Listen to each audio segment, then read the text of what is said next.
Hello friends, welcome once again to my channel English Prose and Verse। आज हम grammar question series का part 21 कर रहे और सबसे इम्पोर्टेंट चीज़ है आज अपन कर रहे do as directed. Do as directed मतलब ये जो क्वेश्चन है ये बिल्कुल हर एग्ज़ाम में, चाहे वो कॉम्पिटिटिव हो या एकेडमिक एग्ज़ाम हो, इसमें हर एग्ज़ाम में आपको ये पैटर्न मिलेगा। यानी कि ब्रैकेट एक सेंटेंसेस दिए रहेंगे और ब्रैकेट में उसमें क्या करना रहेगा वो दिया रहता है। ठीक है, तो अपन उसके आंसर सॉल्व करते जाएंगे वन बाय वन। तो ये आज की जो सीरीज़ है वो डू एज डायरेक्टेड है। So let's get started. देखिए पहला क्वेश्चन है the boy is my brother. The boy is my brother, he is wearing A red cap. अब यहाँ पे कंबाइन यूजिंग हु दिया गया है, इसके बदले में रिलेटिव क्लॉज भी आ जाता है। ठीक है, एडजेक्टिव क्लॉज भी पूछा जाता है। तो इसका एक ट्रिक सभी के मैं आपको एक शॉर्ट तरीका बताते जाता हूँ। ठीक है, so the boy is my brother, he is wearing A red cap. ठीक है, तो यहाँ पे ही जो है, जो वर्ड रिपीट हो रहा है ना, उसको आपको डिलीट करना है। जैसे द बॉय के लिए प्रोनाउन इस्तेमाल किया है ही, तो ही की जगह में आप हु लगा दो।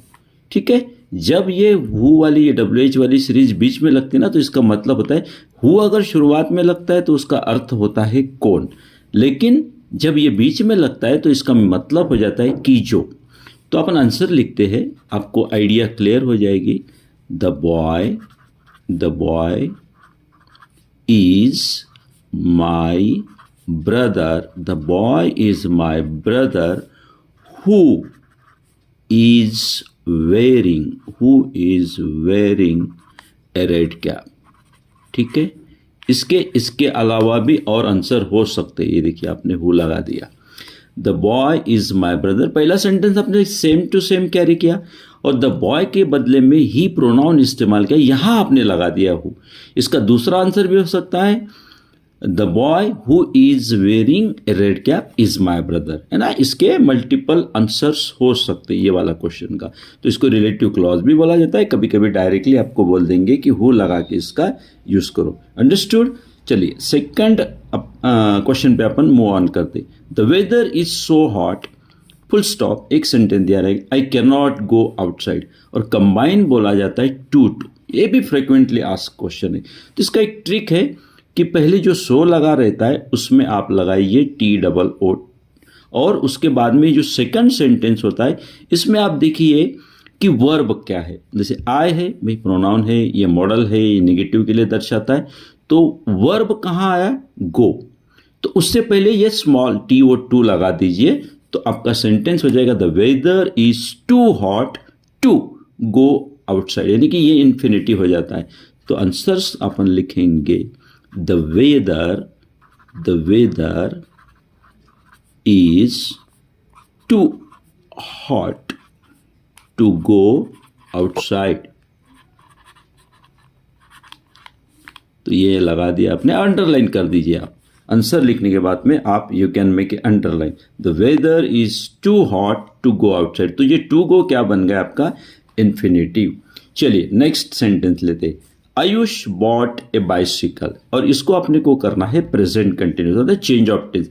अलग अलग ग्रामर के क्वेश्चन पूछते हैं, है ना, हर एग्जाम में। तो अपने को कंटिन्यूस प्रेजेंट में, कंटिन्यूस प्रेजेंट को आपको पता है कि एम इज आर करके, और जो वर्ब रहता है इसके आगे अपने को लगाना होता है ING form of the verb. तो ये आंसर आ जाएगा आयुष। ठीक है, आयुष इज, सिंगुलर है तो इज, प्लूरल है तो are. Ayush is buying a bicycle, वह बाइसिकल खरीद रहा है। तो ये सिंपल पास्ट था और ये बन गया आपका प्रेजेंट कंटिन्यूस। Got it.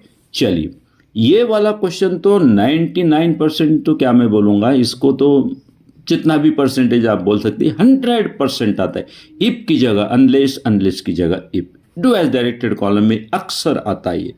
ठीक है, तो इफ की जगह अपने को लगाना है unless. If he doesn't work hard he can not pass. अर्थ ये होता है, इफ का मतलब होता है अगर, लेकिन अनलेस का मतलब होता है यद्यपि नहीं या अगर नहीं। ठीक है, यहां पे एक मॉरल आपको समझना पड़ेगा, अनलेस में एक नेगेटिव ऑलरेडी होता है ना। तो अनलेस में यानी कि ये नॉट और इफ नॉट का मतलब ही अनलेस हो जाएगा, यानी कि इफ और नॉट से ही अनलेस बन जाता है। इफ नॉट का मतलब अनलेस हो गया, ठीक है। तो अपन इसको क्या करेंगे, देखिए अनलेस लगा दिया आपने, अनलेस ही वर्क, मैं बताऊंगा आपको, unless he work hard he can not पास, ठीक है। हाँ, लेकिन ये आंसर अभी रॉन्ग है, इसमें क्या कमी है देखिए मैं आपको बताता हूं। इफ और नॉट के बदले में आपने अनलेस लगा दिया, क्लियर है। ही की जगह ही कैरी किया, क्लियर है ना। वर्क आपने वर्क की जगह वर्क लगा दिया, क्लियर है। हार्ट की जगह हार्ट लगा दिया, क्लियर। यानी कि सेंटेंस को अपने को ग्रामेटिकली कॉम्पेंसेट करना। बच क्या गया, डज, और डज के लिए अपने को वर्ब के आगे क्या लगाना पड़ेगा, एस। तो ये डज बचा था, इसको कॉम्पेंसेट नहीं किया। Unless he works hard he cannot pass, clear है। Unless he works hard he cannot pass, यानी कि डज को आपने एस के, ये जो वर्ब के आगे एस लगा दिया, ये बहुत इंपॉर्टेंट है, इसको आपने कॉम्पेंसेट कर लिया। तो ये क्वेश्चन बहुत आता है ना हर एग्जाम में।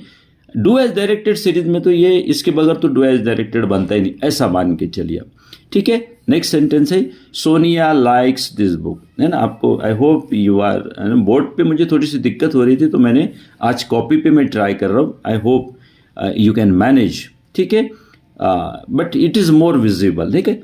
Sonia likes this book, negative बनाना है, तो ये यहाँ पे देखिए नेगेटिव बनाने के लिए यहाँ पे वर्ब में एस है, तो अपने को डज नॉट लाइक करके नेगेटिव बनाना है। तो आंसर आ जाएगा Sonia does not like this book. Sonia does not like this book, तो ये बन गया आपका नेगेटिव, ठीक है। एस है वर्ब में, तो आपने डज लगा लिया, नॉट लगा दिया, और वैसे के वैसा। हाँ, लेकिन लाइक्स का क्या कर दिया आपने, लाइक्स क्योंकि डज लगा दिया, ठीक है। आगे बढ़ते, आगे मूव ऑन करते। ये डिग्री वाला सेंटेंस है, ठीक है। Ravi is taller than Jayesh, ठीक है। चेंज इनटू पॉजिटिव डिग्री, यानी कि ये क्या बता रहा है कि रवि जो है ये जयेश से ऊंचा है। अब अपने को पॉजिटिव है नहीं, आपको पता है डिग्री के एडजेक्टिव होते हैं, डिग्री के 3 फॉर्म होते हैं, पॉजिटिव डिग्री, कंपैरेटिव डिग्री और सुपरलेटिव डिग्री। और कंपैरेटिव से अपने को पॉजिटिव बनाना है, तो इसमें उल्टा करना रहता है, यानी कि जयेश और रवि का आपने प्लेसिंग चेंज कर देनी है और नॉट लगा के ये बन जाता है। सी देखिए आंसर देखिए कैसा बनेगा, जयेश, ठीक है, आपने पहले लिखा Jayesh is not as tall as Ravi. इसमें इंपॉर्टेंट है as tall as, यानी कि पॉजिटिव के लिए as tall as, कंपैरेटिव के लिए taller than, और सुपरलेटिव के लिए the tallest। So Jayesh is not as tall as Ravi, ठीक है। ये बन गया आपका पॉजिटिव डिग्री का सेंटेंस जो आपको पूछा गया है। डू एज डायरेक्टेड सीरीज में आपको ब्रैकेट में जैसा बोला गया है वैसा करना रहता है, ठीक है। अब देखिए 7 sentence, Sanjay shut the door, इसको इंटरोगेटिव करना। यहाँ पे एक है ना, ये ट्रिकी क्वेश्चन है। देखिए इसको सबसे पहले अपने को इसका टेंस क्लियर करना पड़ेगा। टेंस क्लियर करने के लिए क्या, अब देखिए अगर ये सिंपल प्रेजेंट का होता तो यहाँ एस लगता, लेकिन क्योंकि शट जो वर्ब है वो ट्रिकी है, शट इसके तीनों फॉर्म सेम होते, तो अपने को ये पता लगाना है कि ये सिंपल प्रेजेंट का है या सिंपल पास्ट का है, दूसरा तो कुछ हो नहीं सकता। ये सिंपल प्रेजेंट का नहीं है, रीजन ये है कि यहाँ पे एस नहीं है, meaning it is the second form of the verb shut, क्योंकि तीनों फॉर्म इसके सेम होते, तो इसलिए इंटरोगेटिव लगाने के लिए इसको डिड लगाना पड़ेगा अपने को। सो आंसर आएगा आपका did Sanjay shut the door, and the most important thing is to put a question mark. Did Sanjay shut the door? ठीक है, इंटरोगेटिव बना दिया because the sentence is simple past. As soon as, ये भी commonly asked है, as soon as I heard the news I telephoned you, है ना, जैसे ही मैंने ये खबर सुनी मैंने आपको फोन किया। तो यहाँ पे एज सुन एज जैसे आपने अनलेस और इफ का इस्तेमाल किया ना, उसी तरीके से होता है। एज सुन एज की जगह अपने को पहले नो सुनर लगाना होता है और बीच में जहां ये कॉमा लगा रहता है वहां पे देन लगाना होता है, लेकिन वापस यहाँ पे इंटरोगेटिव सेंटेंस अपने को बनाना होता है। अब आई हर्ड, देखिए आप आंसर देखिए तो आपको क्लियर आएगा समझ में। तो आपने एज सुन एज की जगह आपने सबसे पहले क्या पुटअप किया, नो सुनर, देन बाद में लगेगा एज सुन, नो सुनर, है ना। तो आई हर्ड का इंटरोगेटिव क्या हो जाएगा, ये सेकंड फॉर्म है, तो आइए क्या बनेगा, did. No sooner did I hear, अगर इसका इंटरोगेटिव बनाते आई हर्ड द न्यूज का इंटरोगेटिव बनाते तो क्या बनेगा, did I hear the news. तो इस तरीके से आप समझिए, एज सुन एज की जगह आपने नो सुनर को रिप्लेस किया, डिड लगा दिया क्योंकि ये सिंपल पास्ट का है, did I hear the news. अब यहाँ पे कॉमा था, यहाँ पे आपने लगा दिया देन, यहाँ पे लगा दिया देन, और आगे लिखेंगे आई, आगे कुछ भी चेंज नहीं करना, आई टेलीफोन्ड यू, ठीक है। तो यहाँ पे आपने लगाया नो सूनर और यहाँ पे लगाया देन, लेकिन ये भी उतना ही इंपॉर्टेंट है, और उसके बाद में आपने जो हियर लगाया ये भी उतना ही इंपॉर्टेंट है। ये पैसिव वॉइस का सेंटेंस है, the rain has ruined the crops, ठीक है, the rain has ruined the crops, ठीक है।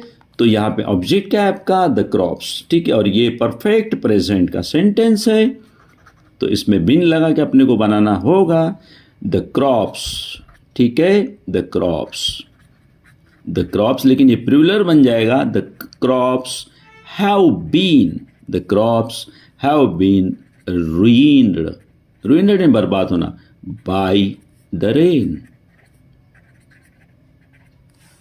the crops have ruined by the rain. I hope answers are visible to you.